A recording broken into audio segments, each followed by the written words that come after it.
Il n'y a pas un extrême changement pour ce package-là. Ouais, tu sais, moi, faire un package road tripper, là, je mettrais plus de cup holder, des affaires pognées du McDo, un détecteur de radar inclus. Un détecteur de radar. Ah ouais. Une toilette intégrée. Tu sais, là, vraiment aller loin, là, tu sais, puis tu veux vivre dans ta vanne. Toi, tu veux un Winnebago. Non, mais...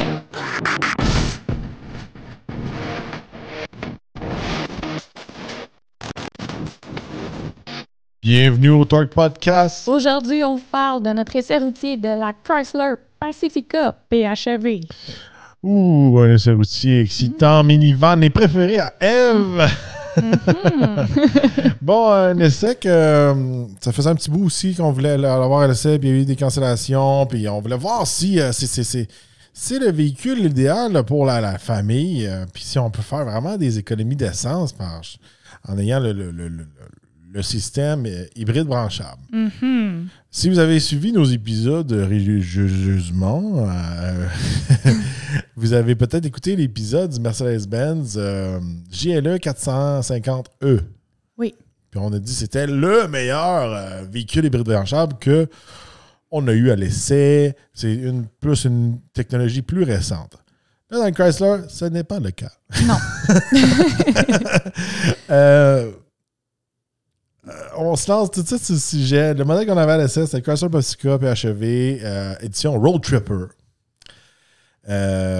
Puis le modèle hybride branchable, c'est à partir de 53 492 $. Ça, c'est avec une remise gouvernementale de 10 000 $. Fait que 63 000 $. Modèle à l'essai, 62 427 $, avec une remise du gouvernemental de 8 698 $. Une minivan à 70 000 $. Oui, quand même. Fait que de ce côté-là, moi, je m'attendais au début à une expérience un peu 4XE. Oui. C'est ça que je m'attendais. Je m'attendais à une expérience un peu comme dans le Wrangler ou dans le Grand Cherokee. Mais c'était pas le cas. Non. Pas du tout. c'est pas le même moteur, tout ça. Premièrement, on y va tout de suite, là, on plonge dedans. Je pensais qu'on pouvait jouer avec les modes puis le bloquer en mode électrique. Puis comme je dis tout le temps, on peut aller pousser dans la machine au maximum. Non, c'est lui qui gère. Il gère tout le temps. Puis là, pendant qu'on l'avait, il faisait quand même un peu froid. Mais pas si froid que ça. Non. Mais normal hiver, tu sais, normal. Je trouve que c'était très, très difficile de le garder en mode électrique. Oui. Toi, quand tu l'as conduit, c'était quoi ton feeling? Est-ce qu'il était réellement électrique? C'était mon feeling. Non, mais pour vrai, c'était... Je m'attendais, peut-être qu'on avait trop d'attentes, je sais pas, mais je m'attendais, comme tu dis, tu sais, Jeep 4XE, tu peux un peu locker, mode électrique, tout ça. 0. Puis il débarquait tout le temps, toute la semaine. Là. Oui. Il restait jamais comme... On dirait qu'on était dans un Pacifica hybride et non un hybride branchable. C'est ça. Mais il fallait le plugger. C'est ça. Puis à un moment donné, il disait « j'ai plus de batterie ». Oui. Tu sais, comme je pense que quand on a eu une Mercedes, je sais qu'on compare pas à des pommes avec des pommes. On compare la technologie. On parle de technologie. C'est pour ça, des fois, il y a des véhicules, des technologies qui ont moins bonne réputation qu'une que l'autre. Mais tu sais, comme j'ai réussi à vider qu'une fois la batterie au complet du GLE. Puis c'est comme on s'est promené pendant 2-3 heures de temps, puis j'étais tout le temps en mode électrique. Les Pacifica, là, je faisais des petites rides, là, puis plus de batterie. Non, c'était fini. Il se vidait extrêmement vite. On dirait qu'il chargeait comme jamais tant que ça au complet. Écoute, on n'est pas parti faire un road trip avec l'édition on Road faisait Tripper, le même trajet que d'habitude. Non, mais c'est pas que ça. Tous les véhicules. Même toi, t'en es, mettons, les enfants, ces affaires-là. On t'a pas chargé, genre, plein d'enfants. J'ai pas amené une équipe de football de toute la grandeur à Jules. Là. Non, mais tu sais, même là, je viens de te dire, je trouve que ça se vidait vite, puis on travaillait pas avec. Pour qu'est-ce que c'est fait pour. C'est ça. Allez, le moteur qu'on a sous le capot, c'est un V6 Pentastar de 3.6 litres avec le système hybride. Une transmission CVT. Il l'appelle la variation électrique e-Flight. Je t'ai sorti le vrai nom, t'es impressionné? Non. C'est bon pour une puissance de 260 chevaux. Puis je n'ai pas été capable de trouver le torque. Ah, après tout, les sacrements que je t'entends de dire hier. J'ai jamais trouvé. Ah bon. Des fois, quand ils sont hybrides branchables, c'est difficile parce qu'il faut trouver un chiffre combiné. Oui. Mais là, il ne l'avait pas. Tu sais, comme chez Mercedes Canada nous a envoyé une belle feuille avec tout ce qui était dessus. Oui. Ça, j'aime ça. Fait que j'ai pas besoin de préparer des feuilles pendant des heures de temps. C'est pas ça, on a moins de risque de se tromper puis de ça. souligner les bons points. Oui, c'est ça. Puis tu sais, il nous sort les chiffres pour le modèle qu'on a à l'essai. By the way, je suis pas rendu là encore, mais je le dis tout de suite. Site Chrysler, pas super. J'étais habitué sur le site Ram puis Dodge qui est pas super. On sait que Chrysler, il est une coche encore pire. Je viens de vous dire, là, OK, là, on avait l'édition Road Tripper. Quand tu vas sur le site, tu le trouves pas, l'édition Road Tripper. Faut que tu ailles dans des codes, là. Puis là, dans les codes de description, là, il met l'édition Road Tripper. OK. C'est hyper mal fait. Pour monsieur tout le monde ne connaît pas les autos, là, c'est vraiment... S'ils veulent se monter un Pacifica édition Road Tripper, bonne chance. Faut que tu choisisses le troisième. T'en as comme 5, là, puis genre, c'est le code 318. Tu sais, je dis ça de même, mais je peux me le montrer sur le site, là, mais je veux pas étirer ça, là. C'est ridicule comment c'est mal fait. Tu sais, c'est même pas un package que tu cliques dessus qui te dit comment que ça coûte puis qu'est-ce qu'il y a dedans. C'est comme, on dirait que tu as le code du dealer, là. Okay. C'est sûrement ça, là. Ouais. Puis là, dans ce code-là, tu commandes, c'est en tout cas hyper mal fait, là. Chrysler, ils l'ont pas trop de ce site. Non. c'est plate pour ça quand les gens veulent se monter un véhicule, justement. Ils disent que l'autonomie de ce véhicule-là, hybride branchable, c'est de 51 km. Ça, c'est... On l'a pas atteint. C'est pas qu'on l'a pas atteint, c'est combiné dans la magie de comment il gère ça. Il va te le dire dans tes stats. Là, t'as été un peu en ville, t'as fait tant de kilomètres.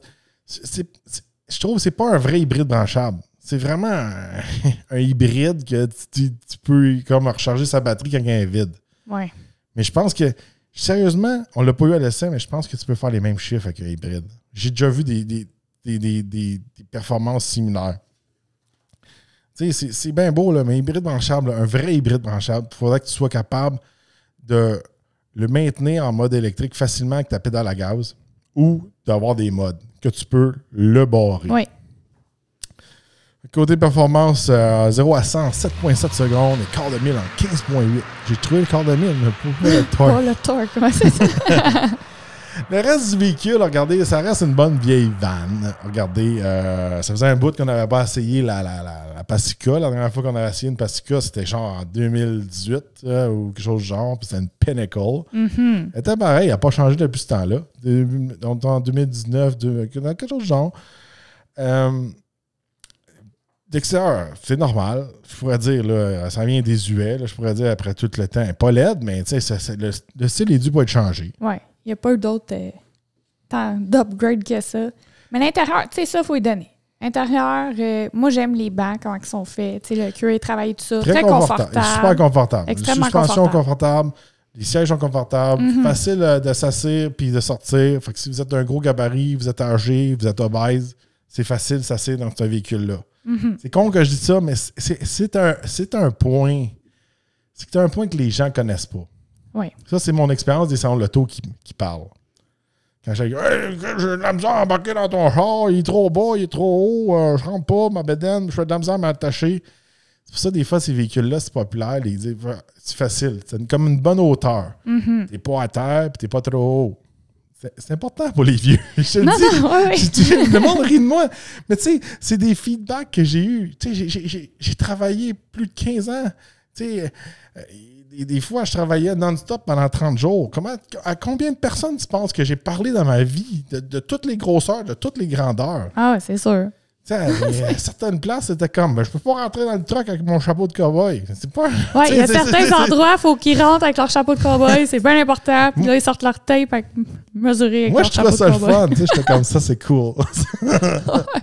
Ça, c'est un bon problème. Oui, tu sais. sais, j'en ai vu au Texas Fair. T'es comme, faites avec des petits chars pour du petit monde. Puis, tu sais, je suis pas petit. Je mange. Tu sais, je m'en cache pas. Je suis pas petit. Il était vraiment plus gros que moi, là. Tu sais, moi, j'étais lightweight. Puis dans ce temps-là, j'étais plus en shape aussi. Tu sais, j'étais plus lightweight. Mais même là, j'étais lightweight. Tu sais, des 600 puis des 800 livres, là, ça, c'est heavyweight. Ah, au Texas Fair. Oh, oui. Tu sais, quand le gars, quand il pèse quasiment 800 livres, qui est plus capable de marcher, il était comme, ouais, tu fais des petits chars ou des petites personnes, t'es comme. Je suis sans mots. Tu sais, ton moteur de ton espèce de scooter est plus fort que celui de la Focus électrique. Là, tu sais, c'est comme. Oh mon Dieu. Non, mais tu sais, c'est comme. Tellement. Tu sais, j'en vois des messieurs et des madames, des fois, qui font de l'embonpoint ou qui sont plus grands, plus gros, des affaires-là. Mais tu sais, quand tu commences à être en haut de 500-600 livres, là, c'est un autre game. Là, ah, c'est sûr. Tu peux pas t'attendre que tu vas avoir des produits adaptés à toi. Là. En tout cas, regarde, je sais plus quoi te répondre. T'achètes un vieux char avec une banquette, là, tu sais. Rendu là. C'est la seule affaire que je peux. Mais peut-être tu peux même plus conduire. Il y en a plein qui ne marchaient plus. En tout cas, ça, c'est un autre sujet. C'est un autre sujet. Malheureusement, la version hybride branchable, elle vient juste à traction avant. Donc, pas de all-wheel drive. Je pense que déjà là, avec la all-wheel drive, elle serait pas mal plus gourmande. Le reste, regardez, pour être sur la route, c'est confortable. Conduire tous les jours, c'est confortable. Faire des longs trajets, c'est confortable. Le package Road Tripper, rien d'extraordinaire. T'as des touches, je veux pas être plate, là, mais c'est des touches oranges un peu partout, là, dehors, des petits logos en dedans, des petites coutures oranges, mais c'est pas... Il n'y a pas un extrême changement pour ce package-là. Ouais, tu sais, moi, me faire un package Road Tripper, là, je mettrais plus de cup holder, des affaires pognées du McDo, un détecteur de radar inclus. Un détecteur de radar. Une toilette intégrée. Tu sais, là, vraiment, elle est loin, là, tu sais, puis tu veux vivre dans ta vanne. Toi, tu veux un Winnebago, non, mais écoute, tu sais, le reste côté, tu sais, il y a la bonne magie d'un minivan. Tu sais, les portes avec les enfants. Notre fille du milieu, elle me l'a dit. Elle dit « Ah, j'adore ça. » Parce que là, les filles, des fois, ils donnent leur feedback de reviewers maintenant. Là. Ils sont comme « J'aime ça quand on essaie des vannes parce que je suis pas stressée d'ouvrir ma porte dans un autre véhicule. » Puis ils aimaient ça aussi parce que même notre plus jeune, à l'entrée, comme tout seul, tu sais, j'ouvrais les portes avec les manettes. Pour ça, c'est génial. Ah, tu sais, les vannes ont leurs avantages. Vraiment. Pour ça, c'est pratique. Vraiment. Mais le reste, regardez, technologie, cette affaire-là, on a un système Uconnect, mais c'est comme le vieux système Uconnect. C'est pas le dernier de la génération. On retourne à l'intérieur, c'est typique intérieur de van avec le fameux système Stow and Go. Ça, je trouve ça le fun parce que la valise est vraiment profonde. Fait que quand tu mets des commissions, des trucs que tu vois pas qui bougent, ça vient comme les maintenir en place. C'est ça. Oui. Là, je vous le montre là, comment ça fonctionne. Là, ça, c'est une version Pinnacle. Là. Nous autres, il fallait le faire au bras, là, pas électrique. Puis après ça, le pencher vient flat. Ça, c'est bien. Puis on peut faire les mêmes choses avec la deuxième rangée. Quand on avait eu la version Pinnacle, là, avec des super beaux bancs, ça, on ne pouvait pas faire ça. Je trouve que c'est tellement un gros sacrifice à faire juste pour avoir la version de luxe. Ça ne fait aucun sens avoir un minivan sans le Stow and Go. Oui. Mon avis à moi. C'est vraiment un très gros avantage. C'est ça. Quand on a eu l'autre qui était avec les sièges fencés, avec les petits oreillers, j'étais comme... Oh, mais ça, c'était pour aller jouer au golf. C'est pour aller jouer au golf. C'est pas pour traîner les mômes. Non. Ça va, les mômes. Je disais ça dans Bibi et Geneviève. Ah, Seigneur. là, tu viens de trahir ton âge. Là, salut, les mômes. Là, t'en as qui rient. Là, t'en as qui nous écoutent, qui rient comme « Oh, mon Dieu, c'est longtemps que j'ai pas entendu ça. » Puis là, t'en as qui sont comme « C'est qui, ça? » Bibi et Geneviève? Oui. C'est qui, ça? C'est que, tu sais, de mon âge, je sens c'est qui Bibi et Geneviève. Tu sais, quand tu regardes ça... C'était l'autre extraterrestre weird à la fin là, qui recevait des dessins. Là. Puis il disait « Salut, les mômes! » Oh mon Dieu, on dirait qu'on n'est pas dans la même génération. Je me souviens pas de ça. Je me souviens juste lui avec les cheveux verts. Ouais, mais il y en avait un autre à la fin. Je m'en souviens pas comment il s'appelle. Là, j'ai un blanc. Si vous savez comment il s'appelle, l'autre extraterrestre à la fin, mettez-les dans les commentaires. Time out, là. J'ai comme un blanc, là. Est-ce que, comme... C'est vraiment une parenthèse à part, là. Puis une parenthèse croustillante, ça dit en passant, là. C'est-tu dans Bibi et Geneviève que c'était Bibi qui avait fait des films exotiques? Bibi, c'est l'extraterrestre. Geneviève, excuse. La fille qui jouait Geneviève. Non, tu te trompes, ça, c'est Pascaro. Ah, ouais. Elle faisait des affaires de fitness, je pense qu'elle a fait des affaires exotiques et tout. Ben oui! En tout cas, j'ai su ça comme dernièrement. Un des émissions d'enfants que la fille, finalement, avait fait des trucs exotiques. Regarde, c'est là, je te le montre, Bibi. Là. Il y avait des parodies à un moment donné. C'était vraiment drôle quand ils faisaient des voice-overs de ça. Ils montent pas l'autre extraterrestre. En tout cas, c'était une émission louche, hein? Ah, c'était weird. Là. Même moi, j'étais trop vieux pour écouter ça quand ça jouait à la télé. Là. Mais bon, tu sais, c'est une émission. On est dans un véhicule familial avec une émission familiale. By the way, on avait tous les écrans en arrière là, que tu flippais. Là, oui. Tu pouvais mettre des programmes. On va se le dire, des fois, là, c'est un petit peu compliqué d'utiliser ces écrans-là. Là. Oui. Tu sais, on dirait que dans le temps que tu faisais mettre un DVD, c'était moins compliqué qu'à cette heure. Là, il y en a, c'est comme, là, il faut que tu aies Internet. L'autre, ça te prend une clé spéciale. Là, un autre, ça te prend une autre carte mémoire spéciale. On dirait que chacun a leur système assez particulier. Oui. Tu sais, je trouve que j'ai souvent ce feedback-là. Les gens sont comme... C'est tellement compliqué que je m'en sers pas. C'est tellement compliqué que je m'en sers pas. J'ai demandé à mon concessionnaire comment que ça marchait. Il n'a pas voulu me l'expliquer ou il ne savait pas. Puis ça finit que les gens dépensent beaucoup d'argent juste pour des gars. L'écran qui ne fonctionne pas à moitié. Bon, là, on passe à la vraie question. Je vais enlever le Bibi Geneviève. Là. Consommation d'essence. Les manufacturiers disent qu'on veut faire du 7,9 litres au 100 km en moyenne. Fait que ça, à comparer, mettons, d'une vanne qui n'est pas hybride, je pourrais dire... Peut-être que la vanne qui n'est pas hybride va faire du 10, 11. Je sais qu'avec la Kia, on faisait à peu près du 11. Oui. La Carnival, on dirait qu'elle était plus grosse. Hein? Moi aussi, j'ai eu cette les dimensions, là, mais on dirait qu'elle avait oui. plus d'espace. Même la Odyssey, on dirait qu'il y avait plus d'espace. Nous, non, ça, c'était l'autoroute 7.9. 8 en ville. En tout cas, 8 environ en moyenne. Nous, quand on l'a eu, on a fait du 8.5, 9. Oui. Mais il faisait froid. Je pense qu'un système hybride branchable, mal adapté ou de vieille génération, surtout quand il fait froid... Il y a plus de misère. Il y a plus de misère. C'est pas top là, de ce côté-là. Bon, qu'est-ce que je ne devais pas oublier? On peut aussi tirer jusqu'à 3600 livres. Système hybride, transmission CVT. Je me risquerais pas. Ouais, c'est pas l'idéal pour remorquer. Qu'est-ce qu'on peut retenir de cet essai routier-là? Quand c'est une vieille technologie, peut-être ça ne vous donne rien de payer le prix extra pour le hybride branchable. C'est pas parce que c'est un hybride que c'est bon. C'est pas parce que c'est un hybride branchable que vous allez faire des miracles, que vous allez sauver l'environnement, que vous allez pouvoir rouler électrique. Non. C'est pas le cas. Ça dépend, tu sais, à chaque véhicule, comment sa technologie va fonctionner. Là, dans ce cas-là, on n'a pas été impressionné. Moi, je pense que pour le prix...